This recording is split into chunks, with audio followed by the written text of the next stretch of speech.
Test जो है, एक हमारा थोड़ा सा कंसेप्ट क्लियर करना ज़रूरी है कि टेस्ट होते क्या हैं। ठीक है। तो ये जो वायरल डिजीज़ जितनी भी होती हैं, इनमें हम 3 किस्म के टेस्ट करते हैं। एक हम कहते हैं पीसीआर। सही। पीसीआर जो टेस्ट होता है वो होता है वायरस के लोड को बताता है। अच्छा। यानी जिस्म के अंदर या वो स्पेसिफिक एरिया जहाँ पे वायरस एंटर होता है, वहाँ पे वायरस की कितनी मिकदार में जरासीम पड़े हैं। ठीक है। ये कोविड-19 जो डिजीज़ है, ये एक वायरल डिजीज़ है और रिस्पायरेटरी सिस्टम को इन्वॉल्व करती है, यानी सांस के सिस्टम को इन्वॉल्व करती है। सही। यानी एक से दूसरे पर्सन को भी सांस के जरिए ट्रांसफ़र हो रही है, वैसे खून के जरिए नहीं होती। अक्सर लोगों का कंसेप्ट है कि खून के जरिए हो रही है, उसके खून को हाथ ना लगाया जाए, या जिस्म को टच करने से भी ये बीमारी हो जाती है। ऐसा कंसेप्ट नहीं है। इसीलिए मास्क की बार बार कहा जाता है, क्योंकि ड्रॉपलेट है, सांस के जरिए, स्लाइवा के जरिए ट्रांसफ़र हो रही होती है। सही है। क्योंकि सरफेसेस पे गिरता। अब पीसीआर का जो टेस्ट होता है वो बताता है कि जिस्म जहाँ पर जो भी सैंपल लिया जाता है, जो कि सैंपल हम लेते हैं नाक से लेते हैं या गले से लिया जाता है, जिसे हम नेजोफेरेंजियल सैंपल कहते हैं। सही। उस सैंपल के ऊपर वायरस आ जाता है और फिर टेस्ट किया जाता है, रियल टाइम पीसीआर इसे कहते हैं, कि इसके अंदर कितने वायरस का लोड है। ठीक है। अब थोड़ा सा कंसेप्ट क्लियर करना ज़रूरी है कि वायरल लोड जो होता है वो पीक पे पहुंचता है 0 डे ऑफ सिम्टम्स। ठीक है। मिसाल के तौर पे आज किसी को बुखार हुआ है तो आज उसके अंदर सबसे ज़्यादा वायरस होगा, मिकदार ज़्यादा होगी, यानी लाखों में होगी। ठीक है। थोड़ा सा एक चीज़ चली जाए, इंक्यूबेशन पीरियड होता है। मिसाल के तौर पर अक्सर लोग थोड़ा सा कंफ्यूज हो जाते हैं। मिसाल के तौर पर आज किसी मरीज़ से वो मिले हैं जिसे बुखार खांसी थी और ऐसा था कि इसको कहीं कोरोना ना हो उससे मिलकर आए हैं, वो अगले दिन टेस्ट करवा लेते हैं अपना। सही है।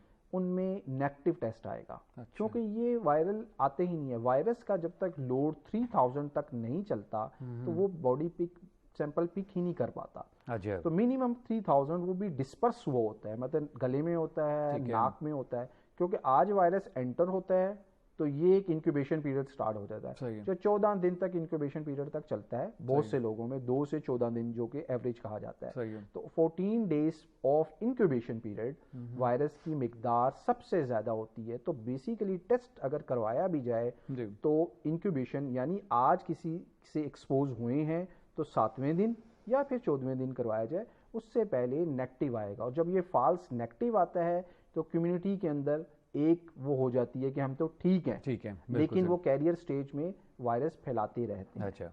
तो पीसीआर के लिए ज़रूरी है कि इस चीज़ को फॉलो किया जाए। ठीक है। सेकेंड थिंग जो है, एक होता है एंटीबॉडीज टेस्ट। सही। जिसे हम कहते हैं आईजीएम और आईजीजी, जो कि किट मेथड है, जो कि अभी मार्केट्स में जिसे कहते हैं रैपिड किट मेथड टेस्ट भी कहा जाता है। जल्दी रिजल्ट आ जाता है क्योंकि पीसीआर का कम से कम 24 आवर्स लगते हैं पीसीआर के रिजल्ट में आने में। ठीक है। तो इसमें जो से रैपिड किट मेथड टेस्ट होता है, इसमें एंटीबॉडीज होती है। सही। अब जो एंटीबॉडीज होती है ये ह्यूमन बॉडी का इम्यून सिस्टम की एक्टिवेशन को शो करता है, मतलब एक्टिव हुआ है। आज किसी के अंदर वायरस दाखिल हुआ है, वो पहले इंक्यूबेशन पीरियड 14 दिन गुजारेगा। ठीक है। 14वें दिन उसके अंदर सिम्टम्स आएंगे, यानी बुखार आया, बुखार हो गया, खांसी होगी। अब जिस दिन से बुखार शुरू हुआ है उसके 7वें दिन जिस्म का रिस्पॉन्स आना शुरू हो जाता है। क्योंकि जैसे ही जिस्म के अंदर वायरस दाखिल हुआ, जिस्म का जो कुव्वत मुदाफ़ियत का सिस्टम है उस वायरस के को कंटेन करना शुरू कर देता है उसी एरिया में। जैसे वो सेल खुलिये के अंदर वायरस दाखिल हुआ, वो अंदर जाके खुलिये को कंट्रोल कर लेता है, उसके डीएनए को कंट्रोल कर लेता है और वहाँ पे अपनी प्रोडक्शन शुरू कर देता है। यानी 1 से 2 वायरस, 2 से 4 और 10 20 हो जाती हैं और फिर वो सेल फट जाता है, खुलिया फट जाता है और वायरस बिखर जाते हैं। ये वायरसेस जब बिखरती हैं तो जिस्म का कुव्वत मुदाफ़ियत का सिस्टम जो एक्टिव हो जाता है, वहाँ पे वो रिस्पॉन्स करता है, उसको कंटेन करना शुरू कर देता है। जब आप कंटेन करते हैं तो कुव्वत मुदाफ़ियत का सिस्टम देखता है कि इस वायरस को हमने मारना किस तरह है। ठीक है। तो उस मारने के लिए वो वेपन्स बनाते हैं, हथियार बनाता है जिसे हम कह लें, तो उसे हम कहते हैं एंटीबॉडीज, आईजीएम। वो आईजीएम एंटीबॉडीज जिस्म में अपीयर हो जाती हैं ताकि उससे मुकाबला कर सके। ठीक है। अब ये आईजीएम बॉडीज 7 दिन के बाद आती हैं। अच्छा। बुखार के 7वें दिन आती हैं। सही है। तो अगर हम टेस्ट 7वें दिन बुखार के करवाते हैं इस किट मेथड से तो ये पॉजिटिव आएगा, वरना ये नेगेटिव आएगा। अच्छा। तो इसलिए इस चीज़ का ख्याल रखना बहुत ज़रूरी है, क्योंकि बाज़ लोग सेल्फ मेडिकेशन या सेल्फ करते हैं, सेल्फ इन्वेस्टिगेट करवाने में होते हैं कि जाके टेस्ट करवा कर देख लेते हैं, ठीक क्योंकि एक पैनिक सिचुएशन इतनी ज़्यादा लोगों में है, लोग अवॉइड करते हैं कि हॉस्पिटल जाकर कहीं हमें वो एक उस साइकिल में ना आ जाए, हम क्वारंटीन में ना चले जाएं, आइसोलेट ना कर दिया जाए। तो अक्सर लोग करते हैं कि हम जाकर खुद ही टेस्ट करवा लें।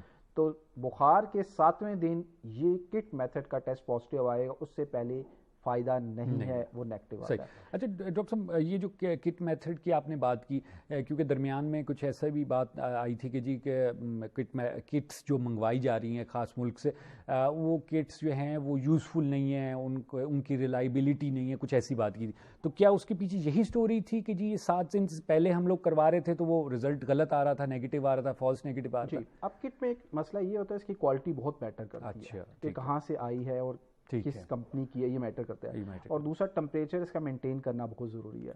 और दूसरी एक चीज़ ये भी होती है कि अगर किसी को मिसाल के तौर पे कोरोना है, लेकिन उसके साथ उसको कोई और वायरल डिजीज़ चल रही है, या मिसाल के हेपेटाइटिस है या और कुछ चल रहा है, तो क्रॉस रिएक्टिविटी एक चीज़ होती है, ठीक है, वो एक दूसरे से क्रॉस रिएक्शन कर जाती हैं और रिजल्ट जो उनसे फॉल्स पॉजिटिव या नेगेटिव आ जाता है। ठीक है, क्योंकि 2 वायरल डिजीजेज अगर चल रही हैं तो वो किट जो उनसे पिक ही नहीं कर पाती, ये कौन सी एंटीबॉडी डिफरेंशिएट किसके खिलाफ है, या वो फिर पॉजिटिव या नेगेटिव रिजल्ट्स दे देती है। तो एक चीज ये भी मैटर करती है। और दूसरी चीज ये होती है एक आईजीजी एंटीबॉडीज होती है। जब इंसान रिकवर फेज में आता है, रिकवरिंग फेज में आता है 14 डेज बाद, तो वो आईजीजी जिस्म में आना शुरू हो जाती है और आईजीएम खत्म होना शुरू हो जाती है, जो कि शो करती है कि अब इसमें कुव्वत मुदाफ़ियत का सिस्टम एक्टिव हो गया है। और जो हम बात कर रहे थे प्लाज्मा थेरेपी जो बहुत एक्टिव है, उस पर भी डॉक्टर बात करते हैं, वक्फा लेने में प्रोग्राम में छोटा सा, उसके बाद गुफ्तगू आगे बढ़ाएंगे। जी नाज़रीन, आप लोग गुफ्तगू सुने डॉक्टर फरहान अली की, और कोरोना वायरस का डॉक्टर साहब स्पेसिफिकली बात कर रहे हैं कि टेस्टिंग सिस्टम जो है उसके ऊपर थोड़ी सी काम करने की और उसको समझने की ज़रूरत है। उसी पर आप गुफ्तगू आगे बढ़ाएंगे, लेते हैं छोटा सा वक्फा।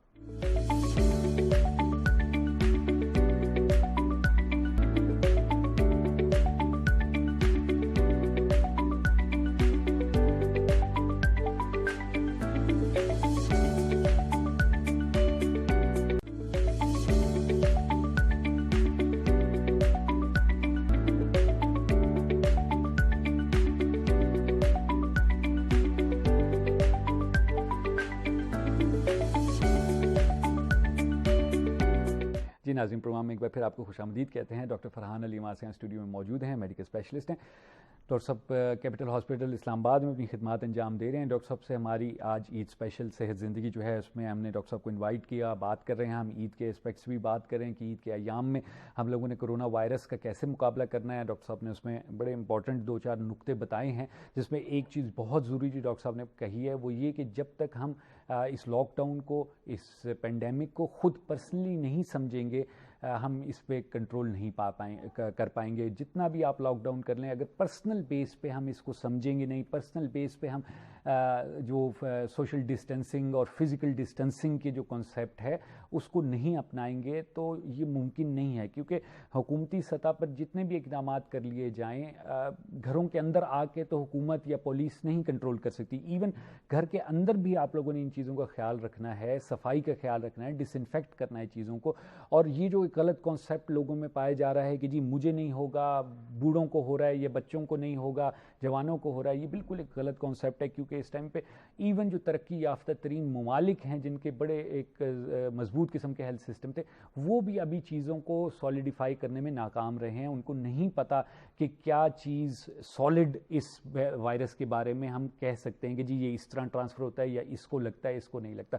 तो जब ऐसी कंडीशन हो तो उसमें एहतियात बहुत ज़रूरी है। चलते हैं डॉक्टर साहब तरफ गुफ्तगू आगे बढ़ाते हैं। डॉक्टर साहब, आप टेस्टिंग सिस्टम की बात कर रहे थे। तो आईजीएम की जैसे मैंने बात की थी, किट मेथड से आईजीएम, इम्यूनोग्लोबुलिन्स आईजीएम प्रेजेंट होते हैं। ये बेसिकली एंटीबॉडीज हैं जो 7 डेज पर अपीयर होती हैं। सही।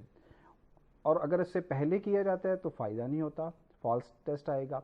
और उसके बाद अगर हम देखें तो ये 14 डेज पर आईजीजी एंटीबॉडीज़ बन जाती हैं। ठीक है। आईजीजी एंटीबॉडीज़ वो होती हैं जो कि इन रिस्पॉन्स को शो करती हैं कि जिस्म ने रिकवर कर लिया है। अच्छा। अब वायरस जिस्म से ख़त्म हो गया है, कुव्वत मुदाफ़ियत का सिस्टम इतना एक्टिव हो गया है कि उसने इनके अगेंस्ट एंटीबॉडीज़ बना ली। आईजीजी जो है वो परसिस्ट करती है। मिसाल के तो आपने 1 महीने के बाद भी टेस्ट करवाया तो आईजीजी इसमें प्रेजेंट होगी, जो ये बताएगी कि इसको कोरोना वायरस हुआ था कुछ अर्सा पहले। ठीक है। तो उससे हमें एक ये क्लू मिल जाता है कि ये पहले वायरस से इन्फेक्टेड हो चुका है और इसमें may be herd immunity develop होगी हो, लेकिन अभी भी ये कंसेप्ट हर्ड इम्यूनिटी वाला क्लियर नहीं है। अच्छा। क्योंकि बाज़ लोगों में री इन्फेक्शन अभी भी हो चुकी है, क्योंकि अभी इसके ऊपर बहुत ज़्यादा काम होने वाला है। कोई भी कंक्लूजन नहीं दे सकते कि इसको आज अगर कोविड-19 से इन्फेक्शन हुई है तो ज़रूरी नहीं है 2 महीने के बाद दोबारा हो जाए, होगी कि नहीं होगी, हो सकता है दोबारा हो जाए। ठीक है, क्योंकि ये फ्लू लाइक जैसे इन्फ्लुएंजा है, बिल्कुल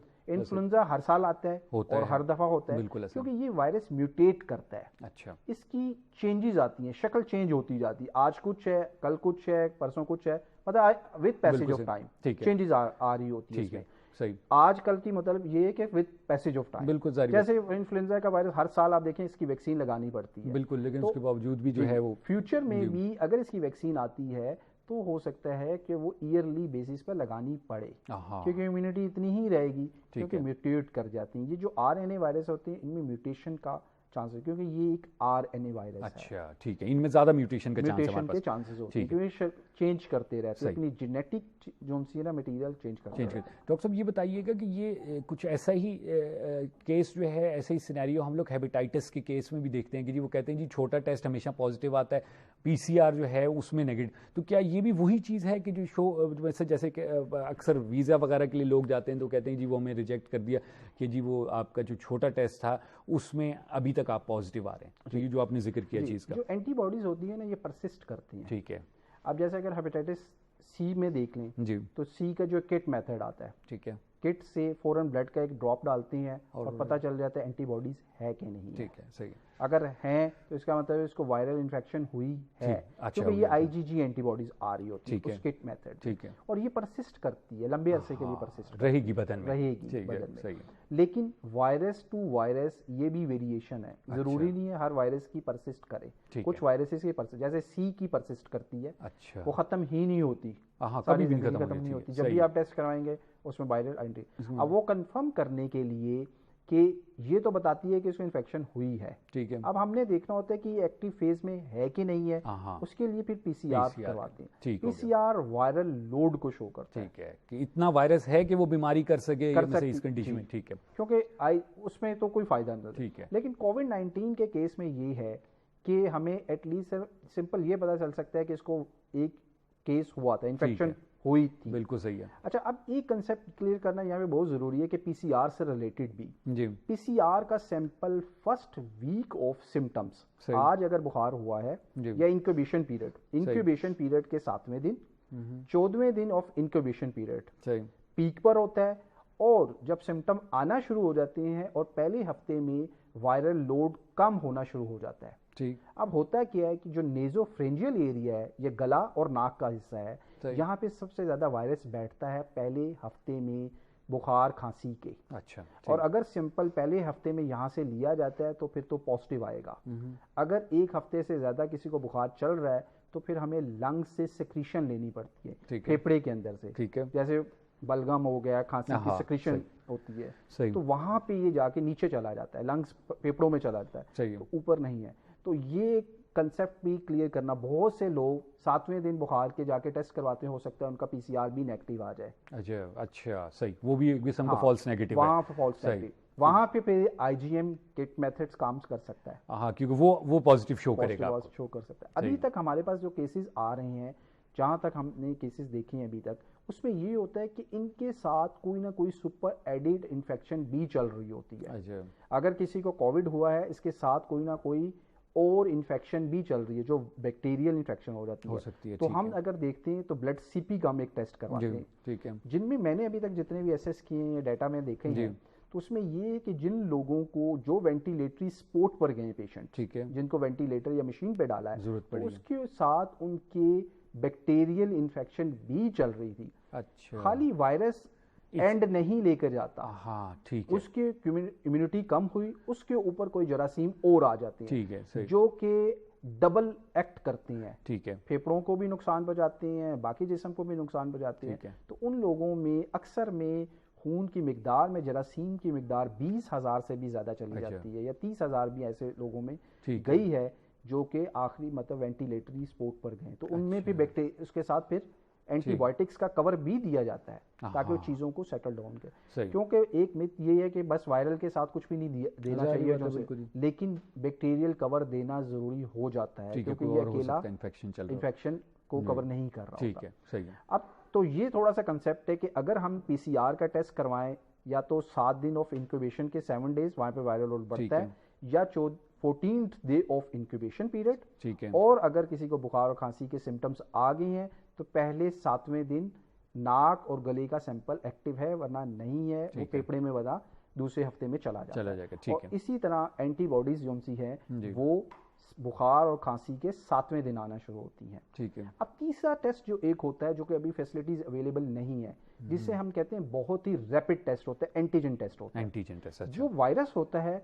इसके ऊपर स्पाइक्स क्राउन्स होते हैं, जो आपने देखे हुए कोरोना का नाम भी यहीं से निकला है, इसके ऊपर स्पाइक्स बने हुए, नोके निकली बिल्कुल सही। ये जब वायरस एंटर होता है, जब भी गले में दाखिल होता है या नाक से एंटर होता है, रेस्पिरेटरी सिस्टम में एंटर होता है, तो ये जब खुलियों के साथ अटैच हो जाता है, जो खुलिये होते हैं उनके ऊपर कुछ रिसेप्टर्स होते हैं जिसे हम ACE2 रिसेप्टर्स कहते हैं, जो इनको हेल्प करते हैं अटैच होने में, वरना ये अटैच नहीं हो सकता। इसीलिए बच्चों में ACE2 रिसेप्टर, छोटे बच्चे होते हैं उनमें नहीं डेवलप होते, तो उनमें इसकी कॉम्प्लिकेशंस या पेचीदगियां बहुत कम आती हैं, उनमें बुखार खांसी ठीक हो जाती है। तो बड़े लोगों में ACE2 रिसेप्टर्स होते हैं, वो अटैच हो जाते हैं, वो अटैच होते हैं तो खुलिये में वायरस चला जाता है। जब ये अटैच होता है तो इसके जो ऊपर नोकें होती हैं, कुछ नोकें टूट जाती हैं जब ये खुलिये के साथ अटैच होता है। ये जो नोकें होती हैं इसे हम एंटीजन कहते हैं। ये बहुत सिंपल सा टेस्ट है। होता क्या है, आप नेजल स्वैब ले लें, नाक से सैंपल ले लें या गले से सैंपल ले लें, उस सैंपल के ऊपर वो एंटीजन लग जाते हैं, पार्टिकल्स लग जाते हैं। अब एक स्ट्रिप सी बनाई जाती है, जो आर्टिफिशियल एक स्ट्रिप सी बनाई जाती है जिसके ऊपर एंटीबॉडीज होती हैं। वो एंटीबॉडीज वही होती हैं जो जिस्म बनाता है कोरोना के अगेंस्ट। अच्छा, वो हम स्ट्रिप पे ले आते हैं, लेबोरेटरी में वो बनाई होती हैं, सही है। वो स्ट्रिप्स पे ऊपर होती हैं। ठीक है। तो ये जब एंटीजन उस के स्ट्रिप के ऊपर अटैच किया जाता है तो वो एकदम एंटीबॉडीज के साथ अटैच हो जाती हैं, तो एकदम वो स्ट्रिप के ऊपर रिजल्ट आ जाएगा, कलर चेंज हो जाएगा। बिल्कुल ठीक। अक्सर सी का या बी की एक स्ट्रिप आती है मार्केट्स में, B surface antigen, hepatitis B के लिए हम यूज करते हैं, सही है। तो उसके बाद भी सरफेस एंटीजन होता है, तो हल्का सा ड्रॉप डालते हैं ब्लड का, उस पर एकदम वो पॉजिटिव आ जाता है। लेकिन ये बेसिकली रेस्पिरेटरी डिजीज है, तो इसमें ब्लड में नहीं आता, तो हमें सैंपल यहीं से लेना पड़ता है। अच्छा। तो ये वहां पे अटैच करें तो एक रिजल्ट आ रहा है। ये बहुत ही चीप रिजल्ट है। अच्छा। चीप टेस्ट है, मतलब PCR से बहुत ही सस्ता टेस्ट है और इजी, विद इन 30 मिनट्स आप रिजल्ट दे सकते हैं। ठीक है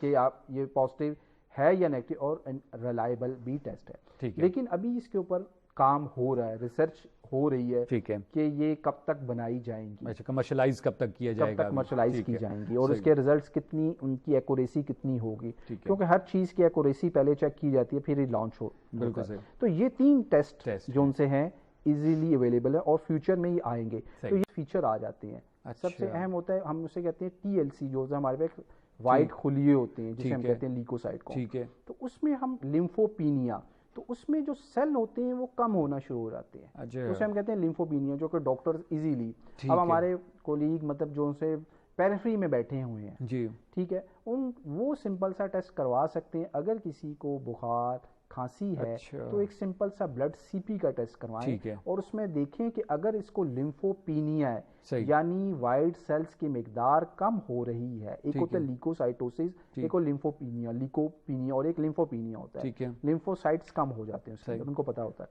तो उस चीज के ऊपर उनको सस्पेक्ट जाना चाहिए कि इसको आजकल पैंडेमिक है तो कोरोना वायरस हो सकता है, क्योंकि ये वायरल इन्फेक्शन, किसी भी वायरल इन्फेक्शन में वैसे तो हो सकता है, लेकिन जब पैंडेमिक चल रहा हो तो हमारे पास एक क्लू आ जाता है इसको हो सकता है। सेकंड नंबर पे हम एक टेस्ट करवाते हैं जिसे हम CRP कहते हैं, सी रिएक्टिव प्रोटीन। वो शो करती है कि एक्यूट इन्फेक्शन हुई है, वो बढ़ जाती है। तो ये 2 चीजें बहुत ही इजीली अवेलेबल हैं और पूरे पाकिस्तान में मिल सकती हैं। तो हम लोकल अपने जो जनरल प्रैक्टिशनर्स हैं जो हमारे पेरिफेरल एरिया में है, अगर वो ये देखें तो ऐसे मरीजों के लिए फर्दर टेस्ट के लिए एडवाइस करें। ऐसा नहीं है कि उनको वहीं पर मेडिसिन दे और घर भेज दें, क्योंकि अगर हम यहीं पे लोकलाइज कर देती हैं तो ट्रांसमिशन बेहतर हो सकती है, रुक सकती है। बिल्कुल सही। और जो जो जैसे फैसिलिटीज बढ़ती जाएगी, टेस्टिंग फैसिलिटीज बेहतर होती जाएगी, तो ये चीजें और बेहतर होना शुरू होगी। पूरी दुनिया एक फेस कर रही है इसको, एक एंटायर ग्लोब में